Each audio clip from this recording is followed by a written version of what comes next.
Is this thing on? My name's Ellen, and I am a type 1 diabetic. I've been diabetic for 6 years in May. So I thought I'd just tell you my diagnosis story, because who doesn't love a good traumatic story, right? Just kidding, it wasn't that traumatic. So I was diagnosed May 2014. I was a freshman in high school, and so I just finished my tennis season in high school. And the whole season I wasn't feeling too good. I was pretty lethargic, and like my footwork was off, and we all know that tennis players need a lot of footwork. And I was really thirsty all the time, and I was peeing all the time, and one of the first symptoms I noticed was my vision was super blurry. I couldn't read the board in class, and I couldn't see people's facial expressions across the court. Usually you gotta read facial expressions. I thought I needed glasses, and I kind of thought something was wrong with my body, especially when my mom made enchiladas one night, and those are my favorite, and I ate a bunch of them, and I was really full. And then an hour later I was starving again, and I was like, that's not normal. And I knew my body. I was 15 years old. I knew my body pretty well, and I just knew something was off. So my mom took me to the doctor pretty early. We caught it pretty early, because my mom let her appendicitis go on, and it burst in her, and she almost died. And so she was all about getting into the doctor's office early if you think anything's wrong, because no one wants to die. So we went to my pediatrician, and he told us you just need glasses, dude, and you guys are overthinking it, and we'll send you to an eye doctor, and you're just really dehydrated because of tennis season, of course. And so my mom was like, no, can you just check one more time? Can you just check her blood sugar or something? And so I remember a nurse came in and she checked it, and I was like, oh, finger prick, I don't want to see my blood, ew. And so she left, and then the doctor came back, and he was almost crying. He was tearing up, and he was like, you have type 1 diabetes. And I just remember hearing that, and I was thankful that I had a diagnosis, and we caught it before something bad happened. But also I just thought diabetes, the stigma with the word diabetes. I was like, is it because I didn't eat enough fruits and vegetables when I was a kid? Am I fat? Which is weird, because I'd actually lost a lot of weight because of diabetes. He sent us to Dornbecker's, but my mom and I went home first, and we ate a bunch of pasta.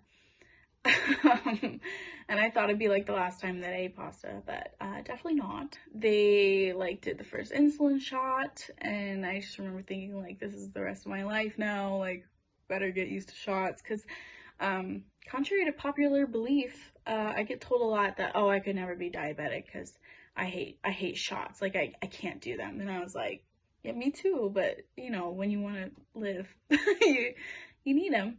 I remember feeling really good after I got insulin in me, because my blood sugar finally came down, and I remember not being thirsty anymore, and feeling more high energy, and not peeing all the time. And the first 2 days in the hospital, I was pretty happy being there. It was the start of my interest in nursing. I remember asking the nurses questions, and I was super curious. I was pretty healthy too. My blood sugar was 420 when I was diagnosed, which is pretty low for as people getting diagnosed. Some kids go in 800 and almost in a coma. So we caught it really early, which was a blessing. I was pretty excited in the hospital for 2 days, and then the third day it hit me my life's never gonna be the same. I thought I'd have to quit sports and not eat the food I love, because I love carbs.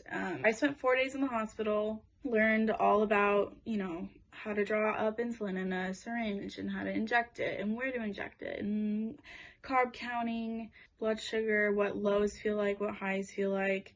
I loved my endocrinologist, and I loved the diabetes educator. They told me I could have the life that I want, it's not going to be too different, but you don't really believe that until I can vouch for it. You can have the life you want now. But and I remember a doctor coming in, and he was a student doctor, because OHSU is a teaching hospital in Portland, and he came in with a fanny pack, and he told me that he was also a type 1 diabetic, and I just thought that was the coolest thing ever.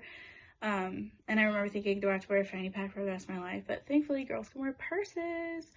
Um, I left the hospital, and the first like 2 weeks, I was like really diligent about, eating 3 meals a day and no snacking and like counting all the carbs. And I was really scared that I was gonna go low and not be able to catch it, or, you don't really know like how fast your blood sugar moves up and down and things like that. And then I remember I was a freshman in high school, and I had to go to the nurse's office every lunch period for like 2 weeks, get a shot of insulin. And I just remember thinking, like, I can just do this by myself. And eventually I did do it by myself. The 3 years after that, I was pretty angry that I had it. I was 15, and I was in high school, and like the last thing you want in high school is to be different or to have like a disease or have to be doing, shots out in the cafeteria and stuff.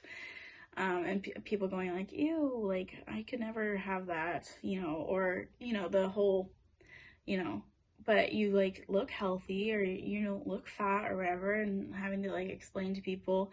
I mean, and that still gets me to this day. To this day, I still, I hate the word diabetes because of people's like faces when I say that I have it. They're like, oh, like, oh, my grandma died of that. It's like, oh, that's, different than type 1. I was pretty angry about it for a few years, and it wasn't until I got to college that I really like embraced it.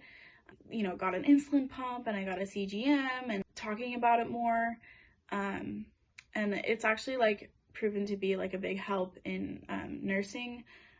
Diabetes is very prevalent in America, and whether it's like type 1 or type 2 or gestational diabetes, I found that I can like understand the disease process a lot, and I understand like what all the different types of insulins do and how dangerous insulin is, and what it's like living with like a chronic disease or an autoimmune disease and things like that. So I found that it actually has helped a lot. It took me a few years, especially when you're a teenager and you have to tell your boyfriend that you have diabetes, so it's like you just scare him away. I am now gonna include a video of my dad trying to like get no air bubbles in a syringe in the hospital, and I just want to thank you for watching my video. Let me know if you have any questions, and thanks for listening to my diagnosis story. Yeah. Okay, going to 25 to put air in, and you're lining it up pretty much right on the line. Okay. It's always 25? No, just No, that's for what her we're Lance's, gonna- it's always 25 until you Dr. do the Jones. dose. Charging, Whatever the dose charging is. the bottle. Even though you could do 22 because you're turning it over and flipping it up anyways, right? Yeah. So if your dose is 22, you put in 22. Whatever your dose is, that's how much you put in. So it's pressure. It's pressure. So if you put too much pressure in there, it's going to shoot the insulin out. If you don't put enough pressure in, it's going to. Light bulb just went on. Got it. So, Dad, did you go to like 5 and then push it back in? I did. I did. I went to 5 and pushed it back in, and then I went to 10. Okay. Pushed it back in. Now I went to 25.